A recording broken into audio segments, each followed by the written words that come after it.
إن الحمد لله نحمده ونصلي على رسوله الكريم أما بعد أعوذ بالله السميع العليم من الشيطان الرجيم بسم الله الرحمن الرحيم أياما معدودات فمن كان منكم مريضا أو على سفر فعدة من أيام أخر۔ حضرات محترم، کل کی مجلس میں یہ بات عرض کی تھی کہ اللہ مالک جو ہیں بڑے رحیم و کریم ہیں اپنے بندوں پر، کہ انسان جب کسی معاملے میں بے بس ہوتا ہے تو اللہ اس پہ اپنا حکم نرم کر دیتے ہیں۔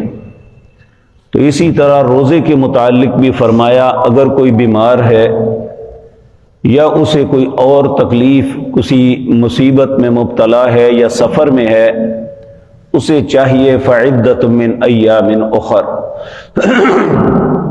وہ اور دنوں میں روزے رکھ لے۔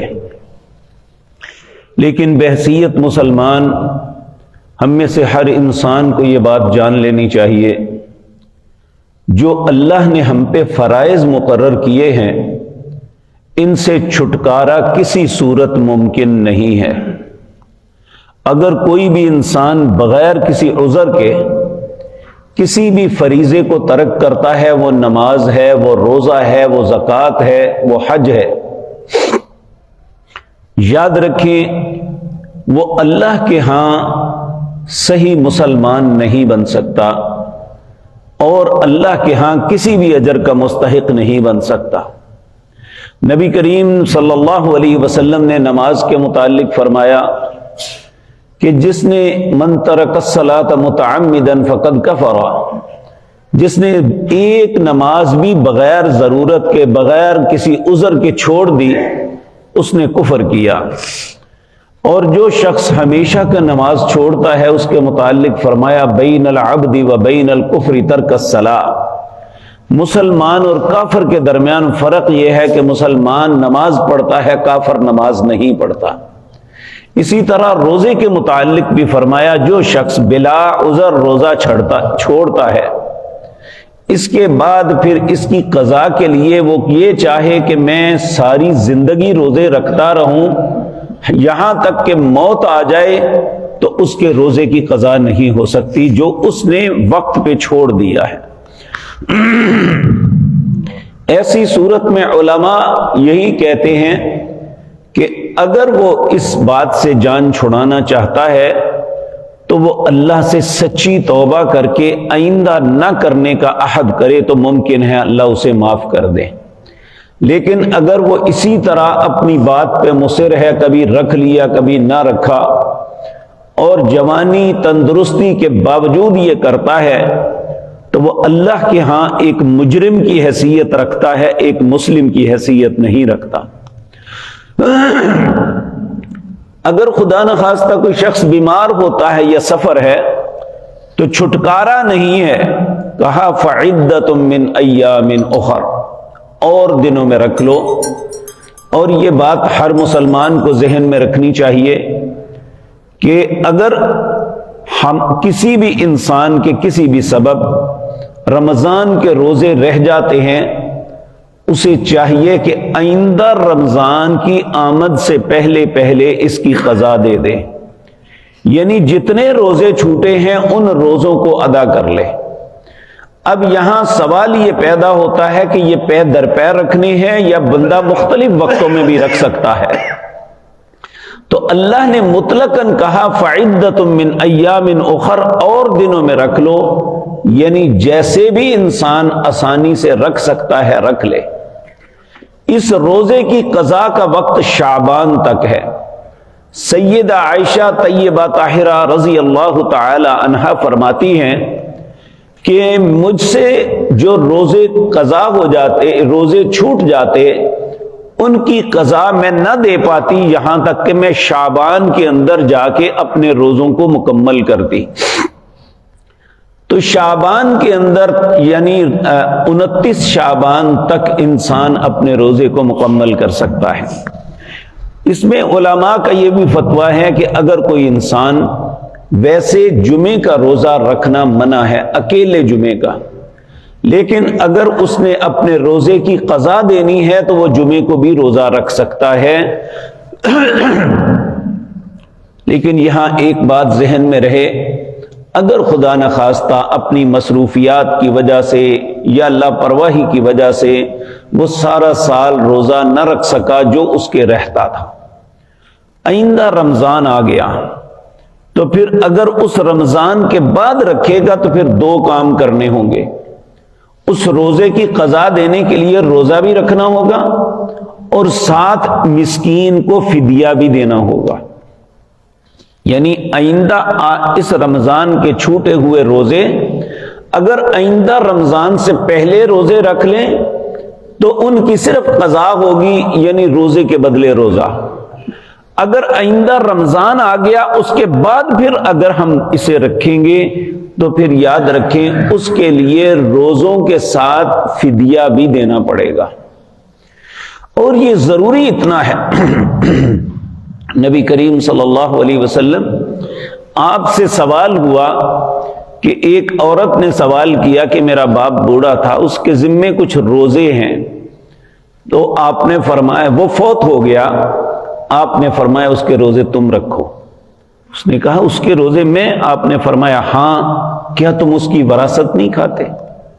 جو وہ چھوڑ کے جاتا ہے اگر وہ کھاتے ہو تو اس کے ذمے جو قرض ہے وہ بھی تو تم نے ادا کرنا ہے۔ تو یاد رکھیں اگر انسان مر بھی جائے تو اس کے روزوں کو رکھنا ہے۔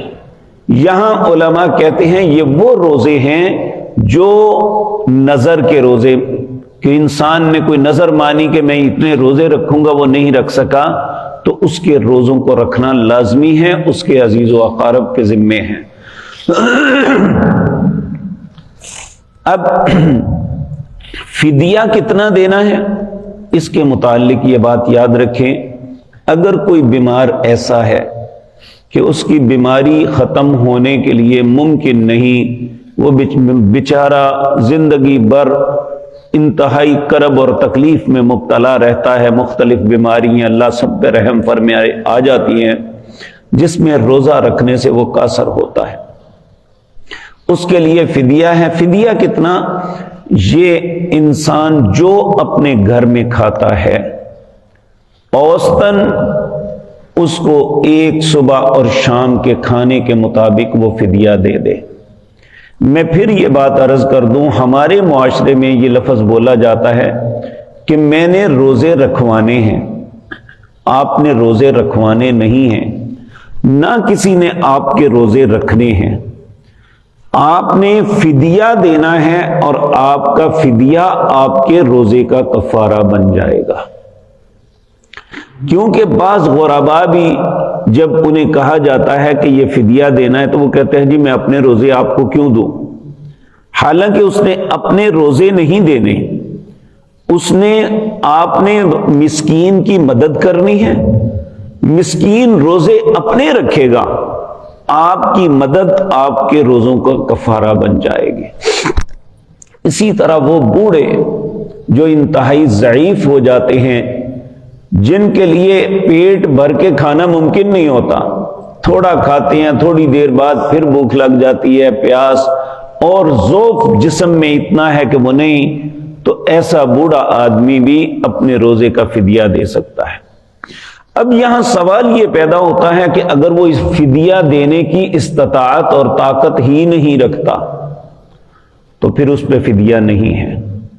نبی کریم صلی اللہ علیہ وسلم کے پاس ایک شخص آیا، اس نے روزے کی حالت میں اپنی بیوی سے تعلق قائم کر لیا اور اس نے آ کے کہا یا رسول اللہ میں جل گیا، میں برباد ہو گیا، مجھ سے یہ غلطی ہو گئی۔ آپ نے فرمایا جاؤ ایک غلام کو آزاد کرو۔ اس نے کہا یا رسول اللہ میں تو غریب آدمی ہوں، اتنی استطاعت نہیں رکھتا کہ غلام آزاد کروں۔ پھر آپ نے فرمایا 2 مہینوں کے پے در پے روزے رکھو۔ وہ کہنے لگا میں تو 1 مہینے کے روزے نہیں رکھ سکا، اس میں مجھ سے یہ غلطی ہو گئی، 2 مہینے کے کیسے رکھوں گا؟ آپ نے فرمایا جاؤ 60 مسکینوں کو کھانا کھلاؤ۔ کہنے لگا جی میں خود مسکین ہوں، میں کہاں سے کھانا کھلاؤں گا؟ آپ خاموش ہو گئے۔ اللہ کی شان، تھوڑی دیر میں ایک شخص ایک ٹوکرا کھجوروں کا لے کے آیا کہ یا رسول اللہ یہ صدقہ ہے، لے لیں، کسی کو دے دیں۔ نبی کریم نے فرمایا وہ جل گیا والا بندہ کدھر ہے؟ اٹھا کہنے لگا یا رسول اللہ میں ہوں۔ آپ نے فرمایا یہ کھجوریں پکڑو، 60 مسکینوں کو کھلا دو۔ اس نے بڑی عجیب بات کی، کہنے لگا جی مدینے کے 2 پہاڑوں کے درمیان مجھ سے زیادہ مسکین کون ہے؟ تو آپ ہنس پڑے، آپ نے فرمایا جاؤ جا کے اپنے گھر میں کھاؤ۔ تو جب انسان ایک کسی چیز کی استطاعت نہیں رکھتا اس وقت اللہ اس پہ نرمی کر دیتے ہیں۔ قرآن کریم کی یہ آیت ہمارے لیے بہت بڑا اللہ کا انعام ہے، سورۃ بقرہ کی آخری آیت، جس کے پہلے لفظ ہیں لا یکلف اللہ نفسا الا وسعها۔ انسان اس چیز کا مکلف نہیں جو اس کے بس کے اندر نہیں ہے، یعنی جو کام اس کی استطاعت میں نہیں ہے اس کا مکلف ہی نہیں اللہ نے اسے بنایا۔ تو اس لیے یہ بات یاد رکھیں، اللہ ہماری مجبوری سے فائدہ نہیں اٹھاتے، ہماری مجبوری پہ ہم پہ رحم کرتے ہیں۔ اس لیے کسی مسلمان کو یہ نہیں سوچنا چاہیے نماز، روزہ یا اور کوئی بھی عبادت یہ کوئی اللہ پہ احسان کرتے ہیں ہم، بلکہ اللہ کا ہم پہ احسان ہے کہ اس نے ہم سے کچھ کام لینے کے بدلے ہم سے جنت کا وعدہ کیا ہے۔ تو اللہ رب العزت یہ باتیں مجھے اور آپ کو سمجھنے اور اس پہ عمل کی توفیق عطا فرمائے۔ روزے کے احکام و مسائل یہ مختصراً آپ کے سامنے عرض کیے۔ ہر مسلمان کو جان لینا چاہیے کہ اس کے مطابق ہی اپنے اعمال کو پورا کرے۔ اللہ ہمارے اعمال کو پورا کرنے کی توفیق دے۔ اور سب سے بڑی بات میرے عزیز بھائیو یہ ہے کہ جب ہم عمل کو پورا کر لیں تو اس کی قبولیت کے لیے اللہ سے دعا مانگا کریں، اے اللہ جو کچھ کیا ہے تیری شان اس سے بہت بلند ہے، اے اللہ ہمارا عمل تیری شایان شان نہیں تھا، لیکن یہ ٹوٹا پھوٹا عمل جو میں کر سکا اے اللہ اسے اپنی بارگاہ میں قبول فرما لینا۔ اللہ ہم سب کے اعمال کو قبول فرمائے، ہم پہ رحم فرمائے۔ اقول قولی ھذا واستغفر اللہ لی۔